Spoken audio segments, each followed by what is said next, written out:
जय श्री राम. நண்பர்களே, இன்று புனிதமான ஸ்ரீ ராம நவமி நன்னாள்.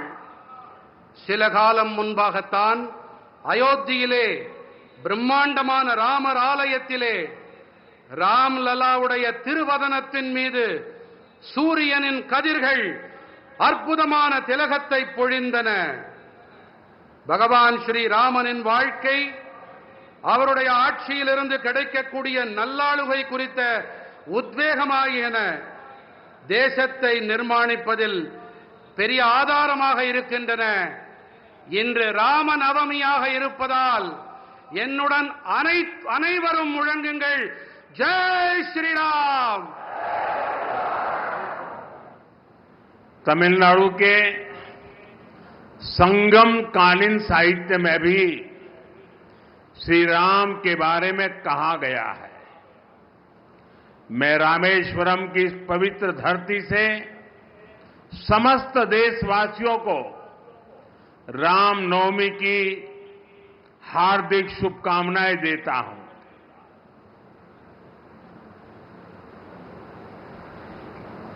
தமிழ்நாட்டின் சங்ககால இலக்கியத்திலும் கூட ஸ்ரீ ராமபிரானை பற்றி கூறப்பட்டிருக்கின்றது. நான் ராமேஸ்வரத்தின் இந்த பவித்திரமான பூமியிலே நாட்டு மக்கள் அனைவருக்கும் ஸ்ரீ ராம நவமியை ஒட்டி என் இதயபூர்வமான நல்வாழ்த்துக்களை தெரிவித்துக் கொள்ளுகிறேன். Friends, I feel blessed that I could pray at the Ramanath Swami temple today.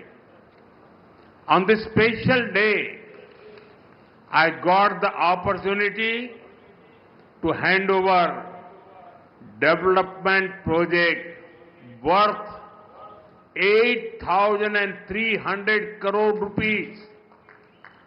These rail and road projects will boost connectivity in Tamil Nadu. I congratulate my brothers and sisters in Tamil Nadu for these projects. நண்பர்களே, ராமநாத சுவாமி ஆலயத்தில் இன்று வழிபட்ட போது ஆசிகள் நிரம்ப பெற்றவனாய் நான் உணர்ந்தேன். இந்த விசேஷமான நாளன்று 8,300 கோடி ரூபாய் மதிப்பிலான நலத்திட்டங்களை அர்ப்பணிக்கும் வாய்ப்பு எனக்கு கிடைத்தது. இந்த ரயில் மற்றும் சாலை திட்டங்கள் தமிழ்நாட்டிலே இணைப்பு திறனை வலுப்படுத்தும். இந்த திட்டங்களின் பொருட்டு தமிழ்நாட்டின் என் சகோதர சகோதரிகளுக்கு நான் என் வாழ்த்துக்களை தெரிவித்துக் கொள்ளுகிறேன்.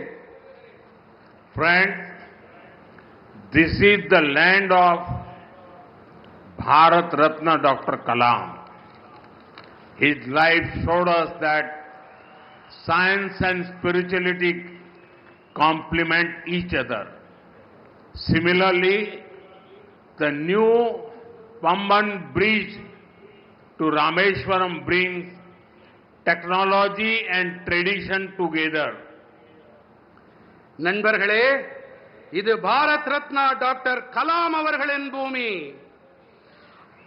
அறிவியலும் ஆன்மீகமும் ஒன்றையொன்று நிறைவு செய்பவை என்பது அவருடைய வாழ்வு நமக்கு காட்டுகிறது. அதே போல ராமேஸ்வரத்திற்கான இந்த புதிய பாம்பன் பாலமும் கூட தொழில்நுட்பத்தையும் பாரம்பரியத்தையும் ஒன்று சேர்க்கின்றது. A town that is thousands of years old is being connected by a 21st century engineering wonder. I thank our engineers and workers for their hard work. ஆயிரக்கணக்கான ஆண்டுகள் பழமையான ஒரு நகரம் 21ஆம் நூற்றாண்டின் ஒரு பொறியியல் அற்புதத்தால் இன்று இணைக்கப்பட்டிருக்கின்றது. தங்களுடைய தீவிரமான உழைப்பிற்காக நான் நமது பொறியாளர்களுக்கு என் நன்றிகளை தெரிவித்துக்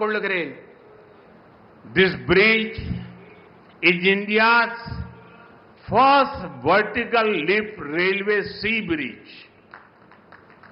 Big ships will be able to sail under it. Trains will also be able to travel faster on it. I just flagged off a new train service and also a ship a short while ago. Once again, I congratulate the people of Tamil Nadu for this project. இந்த பாலம்தான் இந்தியாவின் முதல் செங்குத்து தூக்கு ரயில் வழி கடல் பாலம். இதற்கடியிலே பெரிய கப்பல்களாலும் பயணத்தை மேற்கொள்ள முடியும். ரயில்கள் இதன் மீது விரைவாக பயணிக்க இயலும். நான் சற்று நேரம் முன்னதாகத்தான் ஒரு புதிய ரயில் சேவையையும் ஒரு கப்பல் பயணத்தையும் துவக்கி வைத்தேன். இந்த திட்டத்தின் பொருட்டு தமிழ்நாட்டு மக்களுக்கு நான் மீண்டும் என் நல்வாழ்த்துக்களை தெரிவித்துக் கொள்கிறேன். Friends, for many decades there was a demand for this bridge. With your blessings, we got the privilege of completing this work. Pamban Bridge supports both ease of doing business and ease of travel. It will have a positive impact on the lives of the lakhs of people. நண்பர்களே, இந்த பாலத்திற்கான தேவை பல பத்தாண்டுகளாக இருந்து வந்திருக்கின்றது. உங்கள் நல்லாசிகளோடு இந்த பணியை நிறைவு செய்யும் பேறு எங்களுக்கு கிடைத்திருக்கிறது. பாம்பன் பாலம் சுலபமாக வியாபாரம் செய்தல் மற்றும் சுலபமாக பயணம் மேற்கொள்ளுதல் ஆகியவற்றுக்கு ஆதரவாக இருக்கின்றது. பல லட்சக்கணக்கான மனிதர்களின் வாழ்விலே இது ஆக்கப்பூர்வமான தாக்கத்தை ஏற்படுத்தும். The new train service will improve the connectivity from Rameswaram to Chennai and other parts of the country. This will benefit both trade and tourism in Tamil Nadu. New jobs and business opportunities will also be created for the youth. Rameswaram தொடங்கி சென்னை வரையும் நாட்டின் பிற பகுதிகளுக்கும் இடையிலான இணைப்பினை இந்த புதிய ரயில் சேவை மேம்படுத்தும். தமிழ்நாட்டின் சுற்றுலா மற்றும் வணிகத்திற்கு இது ஆதாயங்களை அள்ளித்தரும். இளைஞர்களுக்கான புதிய வேலை வாய்ப்புகள் மற்றும் சந்தர்ப்பங்களை இது ஏற்படுத்தி தரும். साथियों, बीते 10 वर्षों में भारत ने अपने इकोनॉमी का साइज दोगुना किया है. इतनी तेज ग्रोथ का एक बड़ा कारण हमारा शानदार मॉडर्न इंफ्रास्ट्रक्चर भी है. बीते 10 सालों में हमने रेल, रोड, एयरपोर्ट, पोर्ट, बिजली, पानी, गैस पाइपलाइन ऐसे इंफ्रास्ट्रक्चर का बजट करीब 6 गुना बढ़ाया है. நண்பர்களே, கடந்த 10 ஆண்டுகளிலே பாரதம் தனது பொருளாதாரத்தின் அளவினை இரட்டிப்பாக்கி இருக்கின்றது.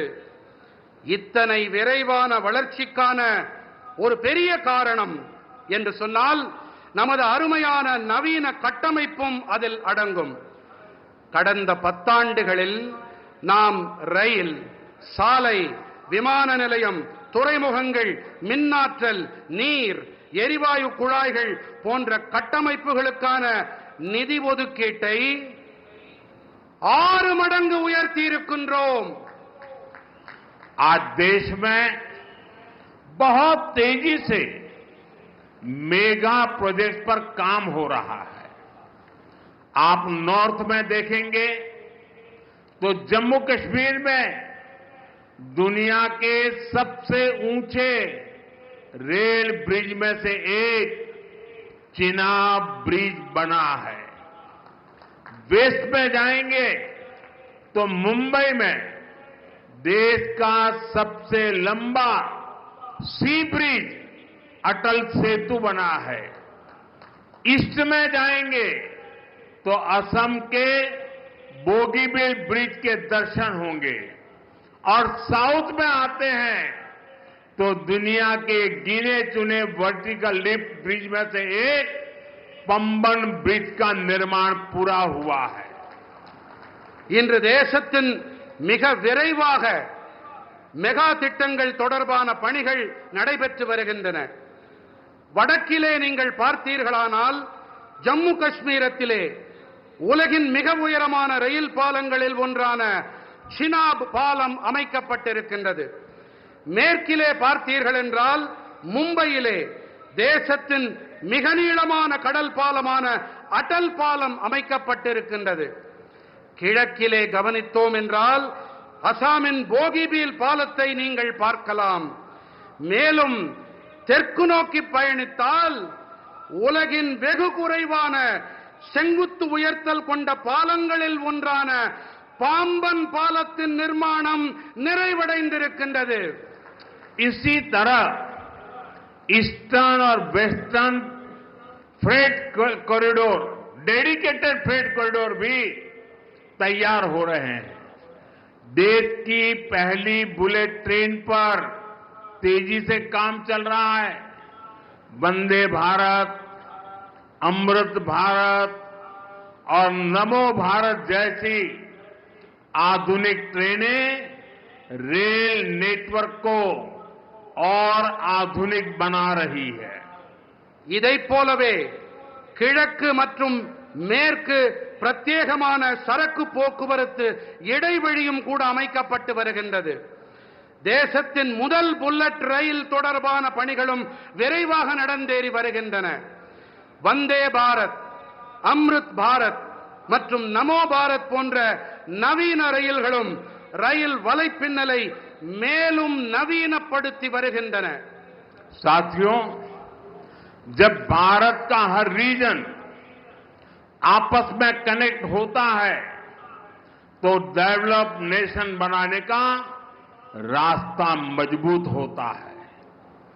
दुनिया के हर डेवलप्ड नेशन, हर डेवलप्ड रीजन में यही हुआ है.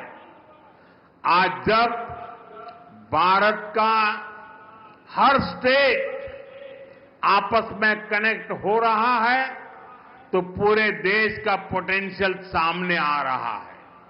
इसका बेनिफिट भी देश के हर रीजन को हो रहा है, हमारे तमिलनाडु को हो रहा है. நண்பர்களே, பாரதத்தின் அனைத்து பகுதிகளும் பரஸ்பர இணைப்புகள் உடையவையாக ஆகும்போது வளர்ந்த தேசமாக ஆகும் பாதை மேலும் வலுவடைகிறது. உலகின் அனைத்து வளர்ச்சியடைந்த நாடுகளில் வளர்ச்சிக்கான காரணம் இதுதான். இன்று பாரதத்தின் அனைத்து மாநிலங்களும் ஒன்றோடு ஒன்று இணைக்கப்படும் போது தேசத்தின் ஒட்டுமொத்த சாத்தியங்களும் வெளிப்படுத்தப்படுகின்றன. இவற்றின் ஆதாயங்களும் கூட தேசத்தின் அனைத்து பகுதிகளுக்கும் கிடைக்கின்றன. நமது தமிழ்நாட்டிற்கும் கிடைத்து வருகின்றது. साथियों, विकसित भारत के सफर में तमिलनाडु का बहुत बड़ा रोल है. मैं मानता हूं तमिलनाडु का सामर्थ्य जितना ज्यादा बढ़ेगा, भारत की ग्रोथ उतनी ही तेज होगी.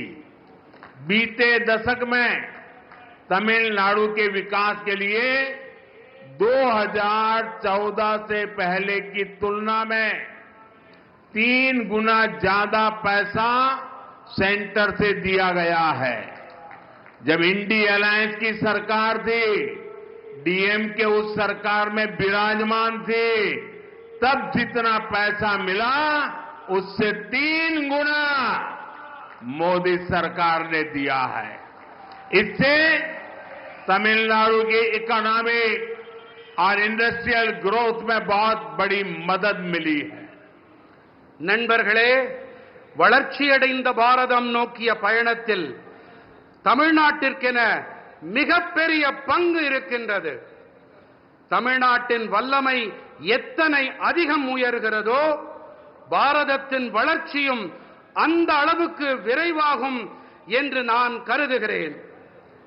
கடந்த பத்தாண்டிலே தமிழ்நாட்டின் வளர்ச்சிக்காக 2014ஆம் ஆண்டிற்கு முந்தைய காலத்துடன் ஒப்பு நோக்கும் போது திராவிட முன்னேற்றக் கழகத்தின் ஆட்சி கூட்டணியில் இருந்தபோது இருந்ததை விட 3 மடங்கு அதிக நிதியை மத்திய அரசு அளித்திருக்கிறது.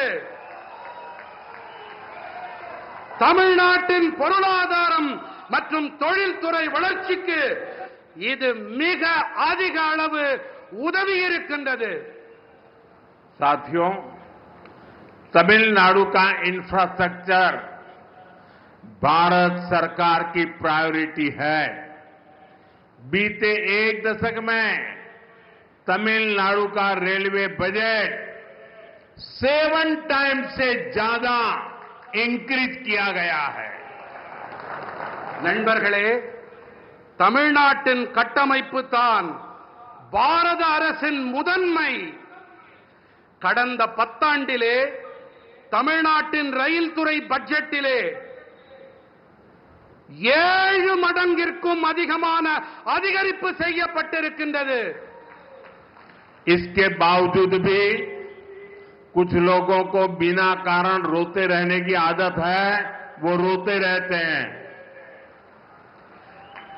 இவற்றையெல்லாம் செய்த பிறகும் கூட சிலர் அழுது கொண்டே இருக்கிறார்கள்.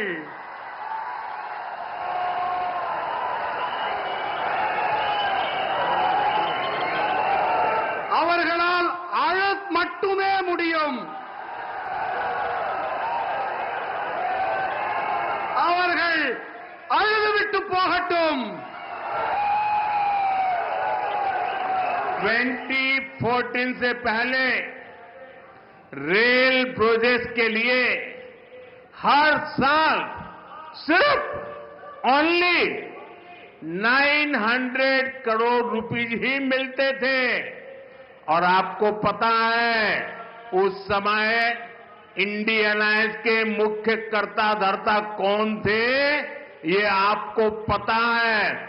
इस वर्ष तमिलनाडु का रेल बजट 6,000 करोड़ रुपए से ज्यादा है.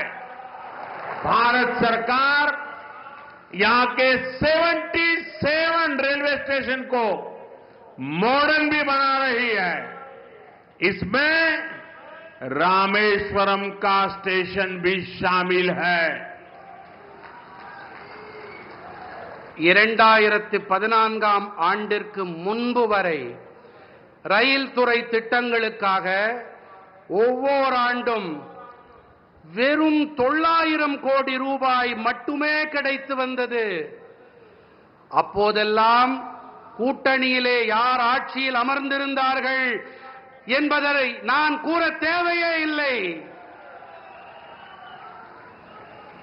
இந்த ஆண்டு தமிழ்நாட்டின் ரயில் பட்ஜெட் 6000 கோடி ரூபாய்க்கும் அதிகம்.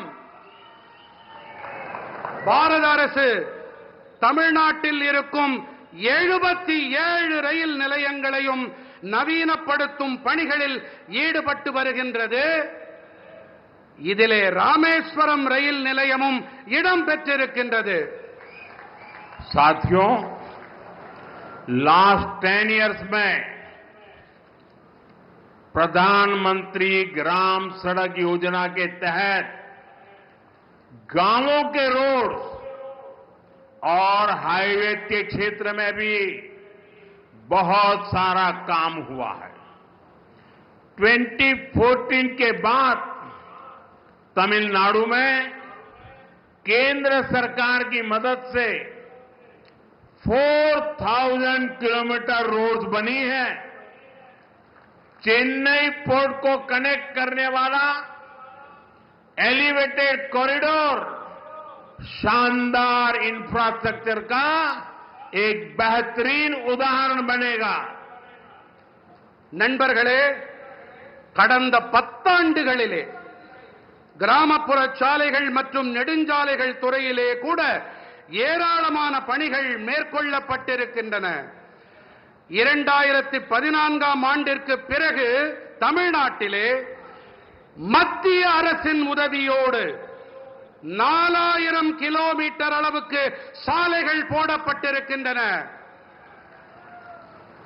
சென்னை துறைமுகத்தை இணைக்கவல்ல உயர்த்தப்பட்ட இடைவழி அருமையான கட்டமைப்பிற்கான மேலும் ஒரு எடுத்துக்காட்டு. आज भी करीब 8,000 करोड़ रुपीस के रोड प्रोजेक्ट का शिलान्यास और लोकार्पण हुआ है.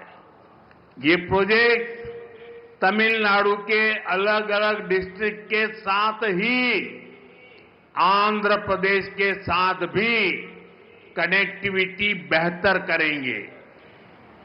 இன்றும் கூட சுமார் 8000 கோடி ரூபாய் மதிப்பிலான சாலை திட்டங்களுக்கான அடிக்கல் நாட்டப்பட்டு இவை தேசத்திற்கு அர்ப்பணம் செய்யப்பட்டிருக்கின்றது. இந்த திட்டங்கள் தமிழ்நாட்டின் பல்வேறு மாவட்டங்களோடு மட்டுமல்லாமல் ஆந்திர பிரதேசத்துடனான இணைப்பையும் மேம்படுத்தும்.